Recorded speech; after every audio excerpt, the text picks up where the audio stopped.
Good afternoon student. Chapter number 2 हमने complete कर लिया था। ठीक है, सेक्युलरिज्म का चैप्टर था हमारा। एक्सरसाइज भी हमारी हो गई थी, हम इसके क्वेश्चंस भी करेंगे, कल करेंगे इसके questions.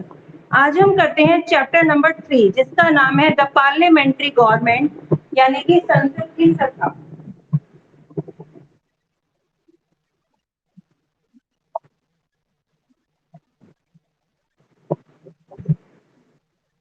Okay, the parliamentary government,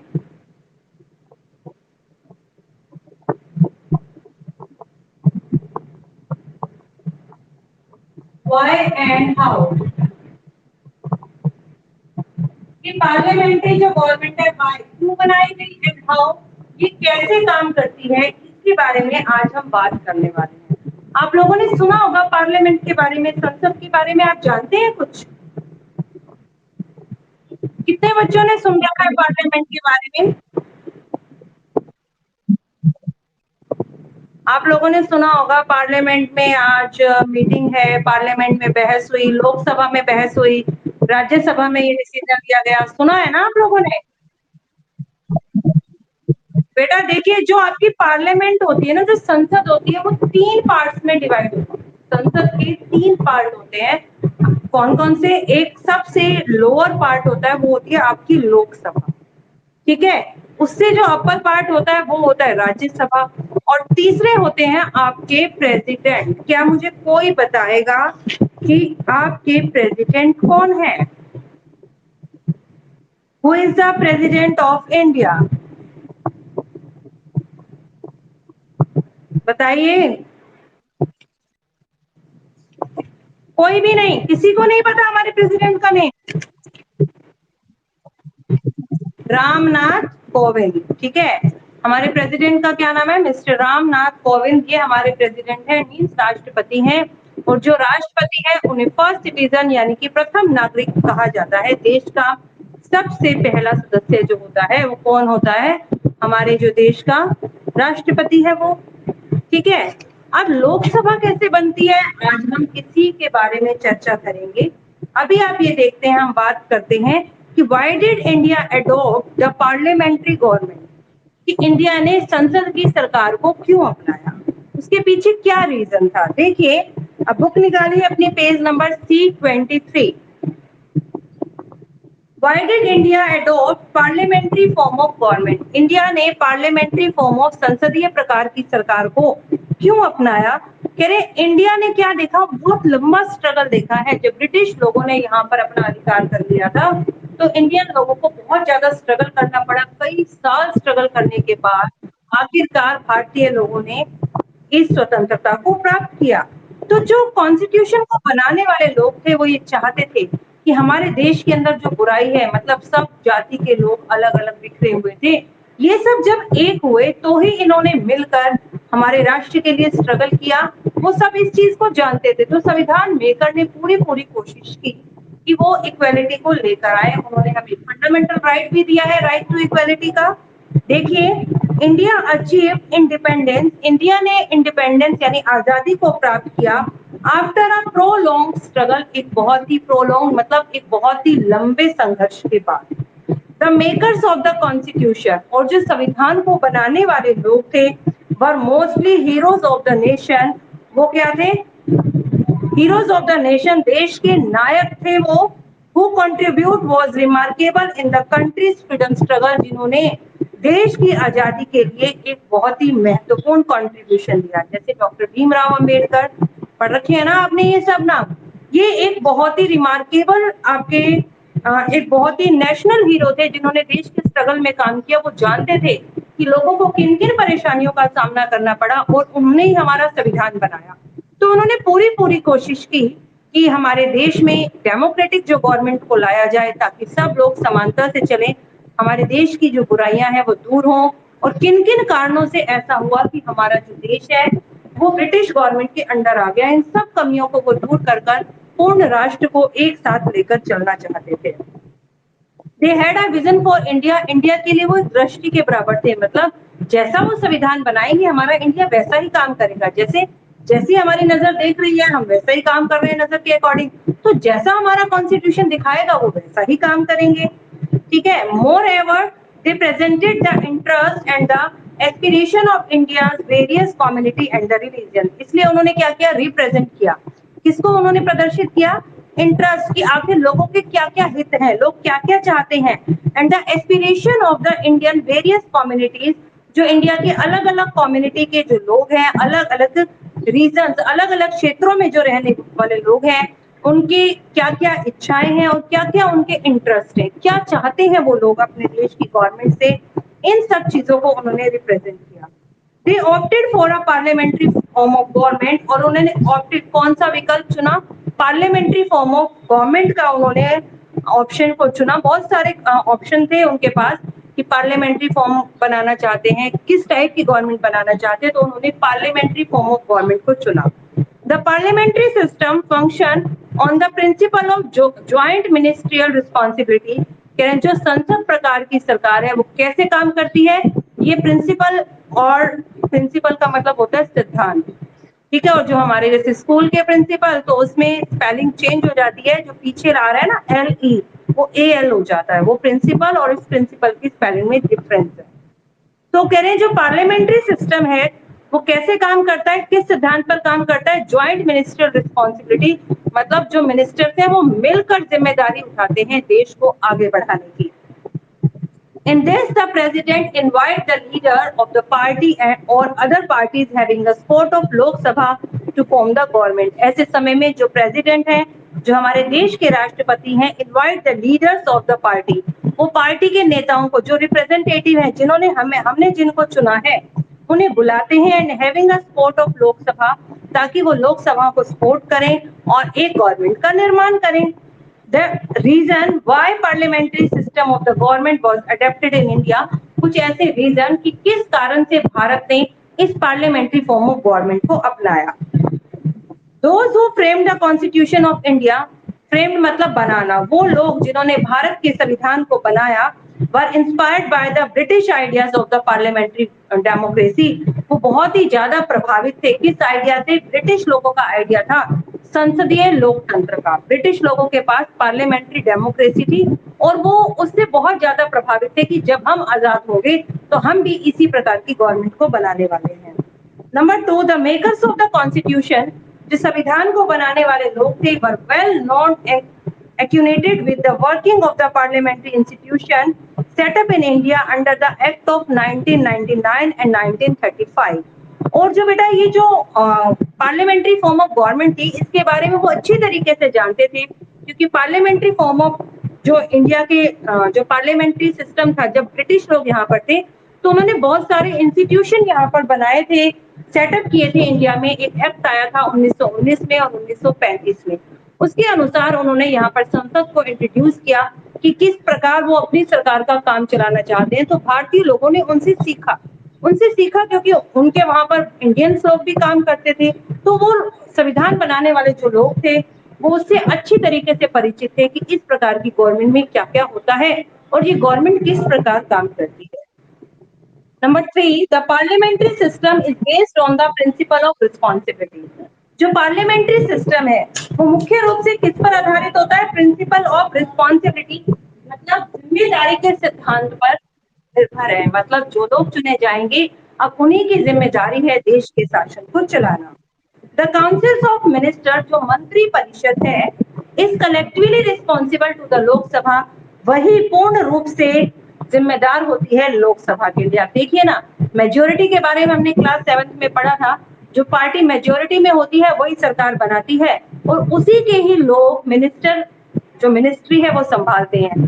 कोई हेल्थ मिनिस्टर, कोई एजुकेशन मिनिस्टर, कोई फॉरेस्ट मिनिस्टर, तो ये जितने भी मिनिस्टर हैं यही मिलकर रिस्पॉन्सिबल होते हैं देश की गवर्नमेंट के लिए।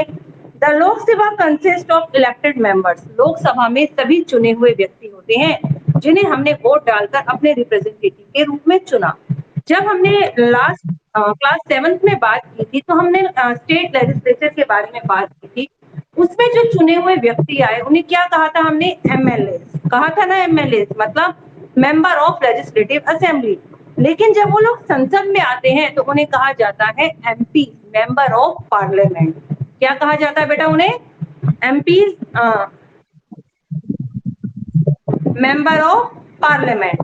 ठीक है, ये जो मेंबर ऑफ पार्लियामेंट है ये भी वही लोग हैं, हर पार्टी के अलग अलग, मतलब कहीं से जैसे किसी स्टेट से कांग्रेस जीती, किसी स्टेट से बीजेपी जीती, तो जितने भी मेंबर जीते गए वो सब जीते हुए मेंबर लोकसभा में जाते हैं। और एक स्टेट से कितने मेंबर होंगे ये डिपेंड करता है उस स्टेट की पॉपुलेशन से। उस स्टेट की पॉपुलेशन, जनसंख्या के अकॉर्डिंग वहां पर नंबर दे दिए जाते हैं कि यहाँ से इतने व्यक्तियों की सीट बनेगी। जैसे हमारा हरियाणा, हरियाणा में जो है हमारे एमपीज के लिए 10 सीटें, कितनी है? 10 सीटें। जो हमारे टोटल लोकसभा के मेंबर हैं, 552 सदस्य हो सकते हैं टोटल लोकसभा में, उसमें से 10 सदस्य हमारे हरियाणा के होंगे।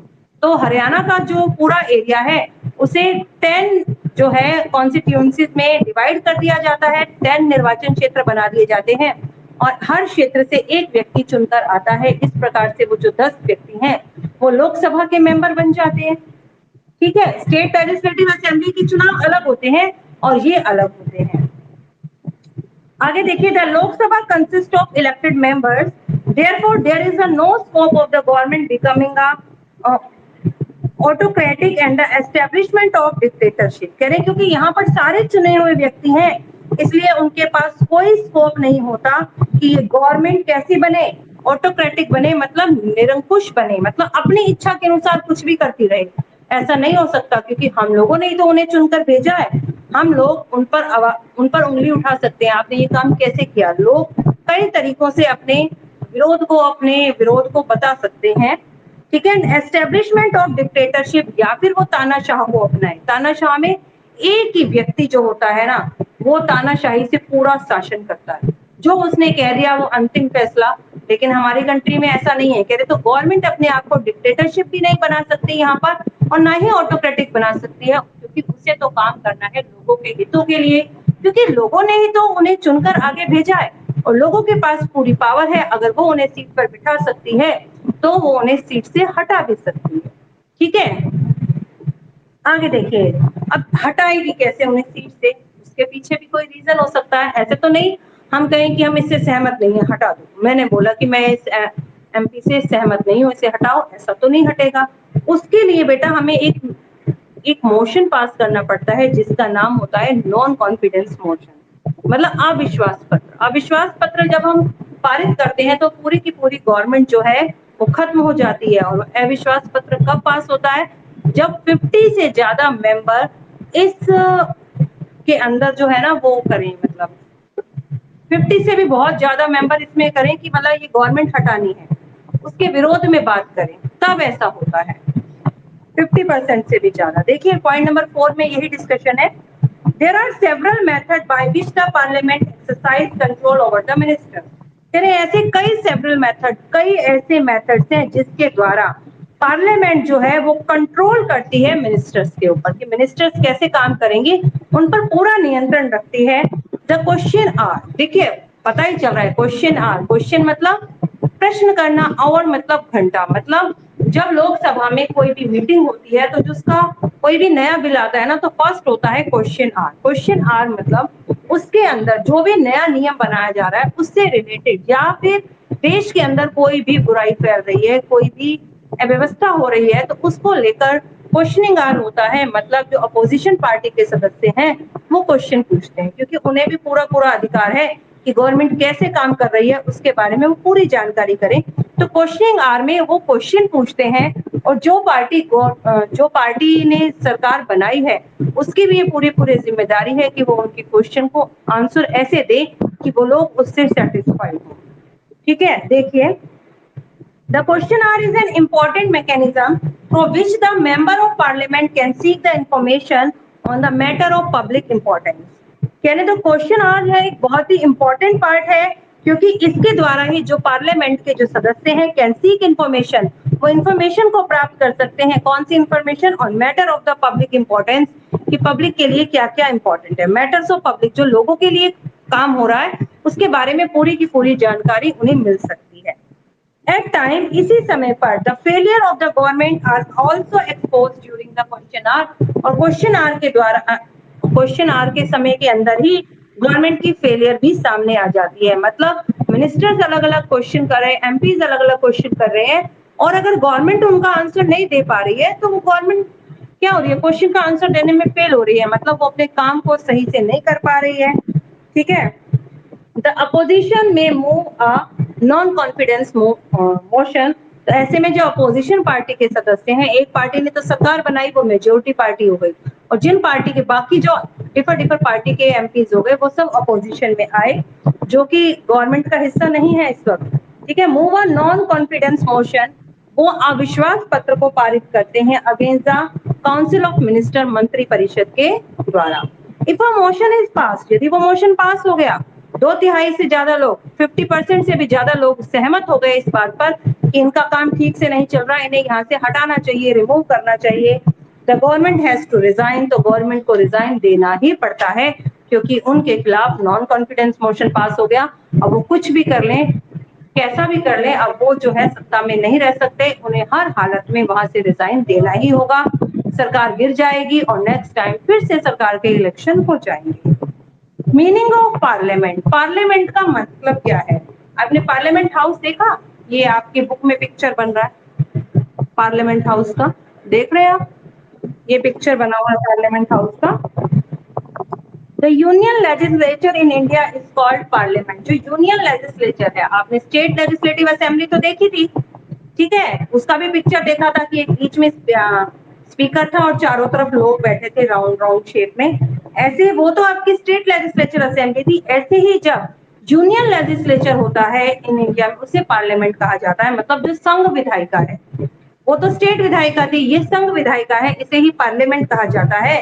The parliament has got the right to make the country's law और टू चेंज देम। तो इस पार्लियामेंट के पास, संसद के पास ये अधिकार है टू मेक कंट्रीज लॉ, कि वो कंट्री के कानून को बनाए, और टू चेंज देम, और उन्हें चेंज भी कर सकती है, उसके पास ये अधिकार है। The parliament also has the power to control the union executive, और पार्लियामेंट के पास ये भी पावर है कि वो कंट्रोल कर सके यूनियन एग्जीक्यूटिव। एग्जीक्यूटिव मतलब जो उन कानूनों को लागू करते हैं, जो कार्यकारी संघ है उन पर भी वो कंट्रोल करते हैं, मतलब यूनियन काउंसिल ऑफ मिनिस्टर्स पर। ठीक है, अब देखिए, जैसा कि हमने स्टेट लेजिस्लेटिव असेंबली में पढ़ा, सेम वैसा ही आपका हमारे इस पार्लियामेंट में चलता है। जैसे स्टेट लेजिस्लेटिव असेंबली के लिए जो चुनाव हुए उसमें सभी लोगों ने पार्ट लिया, जिनकी एज 18 ईयर अबव थी, तो यहाँ पर भी सभी लोग पार्ट लेंगे जिनकी एज 18 ईयर अबव है। एमपीज के इलेक्शन होंगे जब, तो पूरे के पूरे क्षेत्र को निर्वाचन क्षेत्र में बांट दिया जाएगा। हमारे इंडिया की सीटें हैं टोटल 10, तो इंडिया को 10 निर्वाचन क्षेत्रों में बांटा जाएगा और हर निर्वाचन क्षेत्र से एक व्यक्ति चुना जाएगा। इस तरीके से इंडिया से टोटल 10 एमपीज होंगे। ठीक है, अब ये तो नहीं हो सकता कि हर एमपी जो है वो एक ही पार्टी का हो, किसी क्षेत्र से एमपी बीजेपी का हो सकता है, किसी क्षेत्र से कांग्रेस का भी हो सकता है, तो अलग अलग जो एमपीज हैं मिलकर ऐसे कर कर टोटल जो एमपीज पार्लियामेंट में कलेक्ट होते हैं, अब टोटल एमपीज हैं कितने, 552 एमपीज हो सकते हैं, लेकिन अभी फिलहाल है 545, 545 एमपीज हैं। और जो 545 एमपीज हैं, मतलब उनके आधे से ज्यादा होने चाहिए। 545 का आधा करो, कितना हो गया बताओ? 545 का हाफ कर दो, 500 का किया तो 250, और 45 का कर दीजिए आप 23, और यानी कि 283, है ना? 283 मेंबर होंगे, या मतलब आधे से एक ज्यादा मेंबर चाहिए उस पार्टी को। यदि उस पार्टी के आधे से एक ज्यादा मेंबर है तो वो पार्टी अपनी गवर्नमेंट को बनाएगी। ठीक है, जैसे देखिए टोटल है 545, अब 545 का यदि हम हाफ कर दें तो कितना हो जाएगा बताइए, बताओ कितना हो जाएगा? एक भी नहीं, डिवाइड नहीं कर सकते आप इसे हाफ में, कितना हो गया?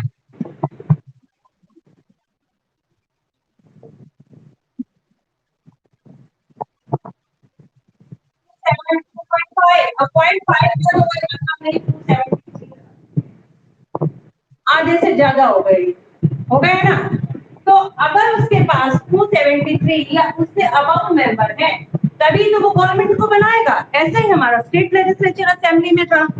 ठीक है, तो देखिए आप, the constitution laid down that there shall be a parliament which shall comprises the president and the two houses. कह रहे कॉन्स्टिट्यूशन में लेड डाउन ये लिखा गया है कि there shall be a parliament, कि जो पार्लियामेंट है कंप्राइजेस, उसमें क्या क्या शामिल होते हैं, प्रेसिडेंट, एक तो हमारे देश के प्रेसिडेंट हो गए, जो इस वक्त करंट में कौन है, मिस्टर रामनाथ कोविंद, ठीक है, और साथ में टू हाउसेस, दो सदन उसके, कौन कौन से, द हाउस ऑफ पीपल यानी कि आपका लोकसभा, और दूसरा हो गया काउंसिल्स ऑफ स्टेट यानी कि राज्यसभा, दोनों इसमें शामिल होते हैं।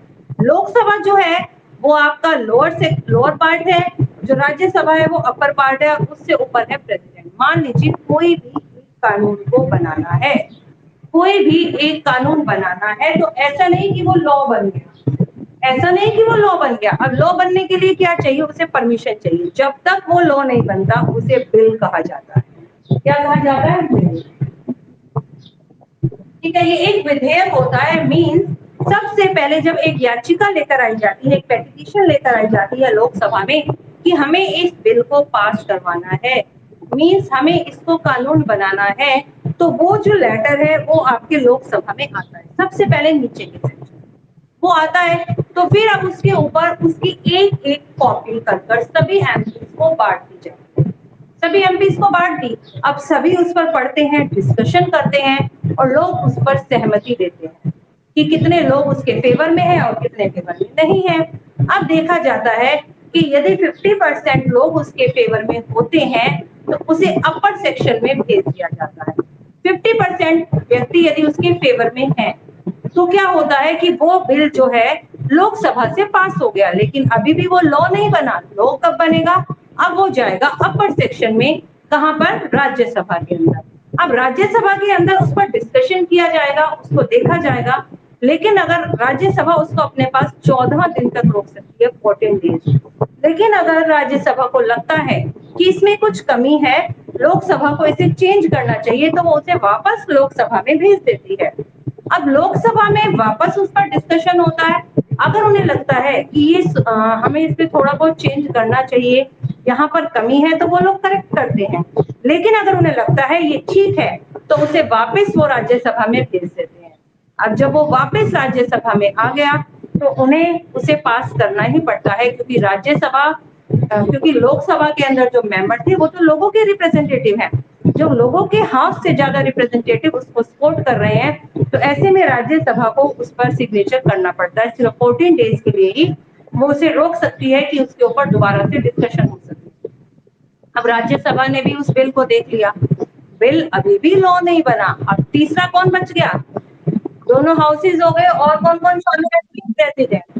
अब वो बिल प्रेसिडेंट के पास जाएगा, और प्रेसिडेंट के जब उस पर सिग्नेचर हो जाएंगे तभी वो बिल लॉ बनेगा। अब हम अपनी क्लास में चाहें कि हम कुछ नया काम करना चाहते हैं, आप बच्चे सोच रहे हैं कि हम अपनी क्लास में कुछ ऐसी एक्टिविटी करना चाहते हैं, ठीक है, आप लोगों ने देखा इतने बच्चे सपोर्ट कर रहे हैं, आप लोगों ने मुझसे पूछा, ठीक है, मुझे भी आपका आइडिया अच्छा लगा, लेकिन मैं भी वो काम नहीं कर सकती, हमें आगे पूछना पड़ेगा, मैनेजमेंट से पूछना पड़ेगा, प्रिंसिपल मैम से पूछना पड़ेगा, जब वो हाँ भरेंगे तभी हम वो काम को कर पाएंगे। ऐसे ही जो हमारे देश के जो आपके पार्लियामेंट की सबसे अपर पोस्ट पर है वो है आपके प्रेसिडेंट, जब लास्ट में प्रेसिडेंट साइन कर देते हैं तभी वो बिल जो है लॉ बनता है। लेकिन जब लोकसभा के सिग्नेचर हो गए, राज्यसभा के सिग्नेचर हो गए, तो फिर प्रेसिडेंट उसके ऊपर कोई आपत्ति नहीं उठाते, उन्हें वहां पर सिग्नेचर करना ही पड़ता है। ठीक है, ये बात समझ में आ गई सभी को।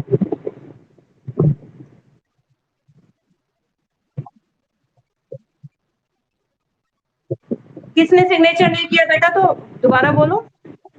प्रेसिडेंट को करना ही पड़ेगा आपको सिग्नेचर, क्योंकि प्रेसिडेंट जो है वो काउंसिल ऑफ मिनिस्टर्स के साथ कोऑर्डिनेशन के साथ काम करते हैं, कोऑर्डिनेशन के साथ काम करते हैं। जब सबकी सहमति हो गई तो प्रेसिडेंट को तो काम करना ही पड़ेगा। आपने अपने देश में देखा कितने नए नियम कानून बनते जा रहे हैं, सबसे आगे किसको देखते हैं, क्या आपने कभी सुना कभी रैलीज हो रही हैं, अब लॉकडाउन बढ़ता चला जा रहा है, तो आप हमारे स्टेट के अंदर जो हमारे सीएम है वो ये काम को कर रहे हैं, और जो देश के अंदर है वो नरेंद्र मोदी कर रहे हैं, मिस्टर नरेंद्र मोदी कर रहे हैं, जो कि हमारे प्राइम मिनिस्टर है।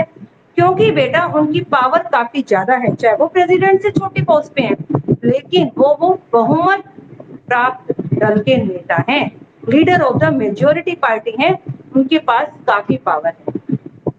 प्रेसिडेंट उनकी सलाह के अनुसार काम करते हैं और लोकसभा के अंदर जो चुने हुए व्यक्ति थे वो तो सारे वही थे। जब उनके सिग्नेचर हो गए, राज्यसभा ने सिग्नेचर कर दिए, तो प्रेसिडेंट भी उस पर सिग्नेचर करते हैं। जैसे आपने स्टेट लेजिस्लेटिव असेंबली में देखा था कि जब मंत्री चुन लेते हैं, ऐसे ही यहाँ पर होता है। जब सारे मंत्री चुनकर आ जाते हैं तो देखा जाता है किस पार्टी के सदस्य सबसे ज्यादा, जिस पार्टी के सदस्य सबसे ज्यादा होते हैं एक लिस्ट प्रिपेयर कर ली जाती है और काउंटिंग की जाती है, बीजेपी के कितने, कांग्रेस के कितने, आम जनता पार्टी के कितने, समाजवादी पार्टी के कितने, तो काउंट कर लिए जाते हैं किस पार्टी के कितने एमएलए आए। जिस पार्टी के एमएलए ज्यादा होते हैं, मतलब हाफ से एक ज्यादा हो, वही पार्टी अपनी गवर्नमेंट को बनाती है। तो गवर्नमेंट बन गई, अभी फिलहाल गवर्नमेंट चल रही है बीजेपी की, बीजेपी की गवर्नमेंट बन गई। अब बीजेपी की गवर्नमेंट के जितने भी मिनिस्टर थे उन्होंने अपने में से एक लीडर को चुना। जैसे उन्होंने स्टेट में चुना था तो वो सीएम बना, अब ऐसे ही पार्लियामेंट में चुने तो वो पीएम बन गए, प्राइम मिनिस्टर बन गए। और इस वक्त करंट में हमारे प्राइम मिनिस्टर कौन है मिस्टर, बताइए? नरेंद्र दामोदर दास। ठीक है, ठीक है, आगे देखिए, सुनिए। अब पीएम बन गए। अब पीएम की जो शपथ होती है वो दिलवा दी किसने? उनको अपॉइंट कराया प्रेसिडेंट ने। ऐसे स्टेट में कौन करवाते थे? गवर्नर। जैसे हमारे देश में पीएम, ऐसे ही हमारे स्टेट में सीएम। जैसे हमारे देश में पार्लियामेंट के अंदर प्रेसिडेंट, ऐसे ही हमारे स्टेट में गवर्नर। ठीक है, वहां पे गवर्नर अपॉइंट करा रहे थे, यहाँ पर प्रेसिडेंट कराएंगे। फिर जो पीएम है वो एक लिस्ट बनाएंगे कि वो किस किस मिनिस्टर को, अपनी ही पार्टी के किस किस मिनिस्टर को कौन कौन सा डिपार्टमेंट देना चाहते हैं। किसको एजुकेशन डिपार्टमेंट देना चाहते हैं, किसको कोऑपरेटिव देना चाहते हैं, किसी को फॉरेस्ट देना चाहते हैं, अपने में से ही सेलेक्ट करते हैं। देन उनके साथ बातचीत कर कर, उनके साथ कर कर फिर प्रेसिडेंट को वो लिस्ट दी जाती है और प्रेसिडेंट उनको अपॉइंट कराते हैं। ठीक है, और वो मिनिस्टर्स बन जाते हैं। अब इतने सारे मिनिस्टर और पार्लियामेंट के आधे से ज्यादा मेंबर ने किसी भी एक बिल को सहमति दे दी, मतलब देश की बहुत बड़ी जनता का उसमें हिस्सा हो गया। अब राज्यसभा ने उसे रोका कुछ सहमति के लिए, लेकिन अब राज्यसभा ने भी पास कर दिया, तो प्रेसिडेंट भी उसे पास कर ही देते हैं, फिर प्रेसिडेंट उसे नहीं रोकते।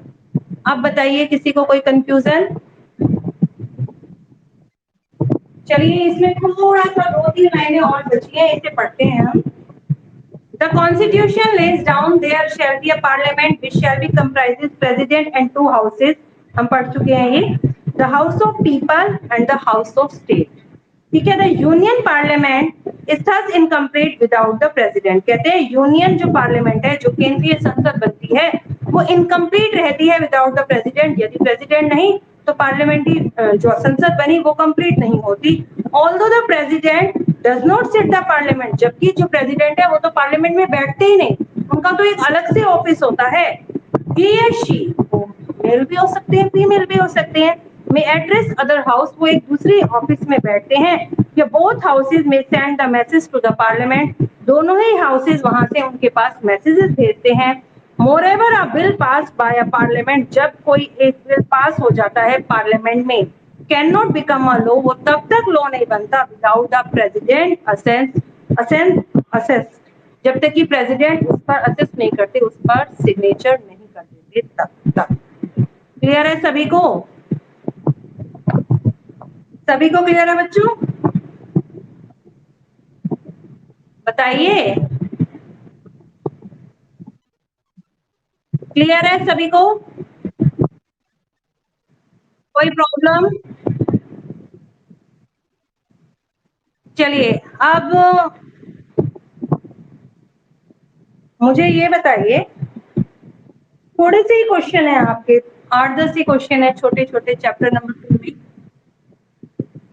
कर ले हम डिस्कस इनको, लिखेंगे आप? एक काम कीजिए, आप कल इन क्वेश्चन को सॉर्ट आउट करना, चैप्टर को रीड कीजिए और चैप्टर नंबर 2 के क्वेश्चंस को आप फाइंड आउट कीजिए। कल डिस्कशन करेंगे इस पर, ठीक है? हाँ नोटबुक चेक करनी है मुझे। वन, ऐसा करती हूँ मैं, बेटा कल ना मैं ऊपर एक नोटबुक लेकर आऊंगी, अभी मैं छत पर हूँ, मेरे पास एक भी नोटबुक नहीं है। मैं नोटबुक लेकर आऊंगी और मैं नाम लिखूंगी किन किन बच्चों के वो काम पूरे हैं। ठीक है, क्लियर है बेटा? मैं नेम नोट करूंगी सभी के। चलो, अभी क्या करें बताओ? अब किसी को कोई प्रॉब्लम है तो पूछो मुझसे। बताओ बच्चों, ये हटा लूं, खड़ा नहीं हुआ जा रहा मुझसे। बताओ बेटा, किसी को कोई प्रॉब्लम किसी भी चैप्टर में आ रही हो? कुछ भी नहीं? इनमें से मेरे को लगता है मैंने कई बच्चों की नोटबुक चेक की हुई है। किस किस की नोटबुक चेक कर ली मैंने इसमें से? जुनेब, जुनेब, आवाज ही नहीं आ रही। बेटा चलो तो लीव कर दो आज, है ना? कुछ 2-4 मिनट ही बाकी है, लीव कर दो। लीव कर दो बच्चों।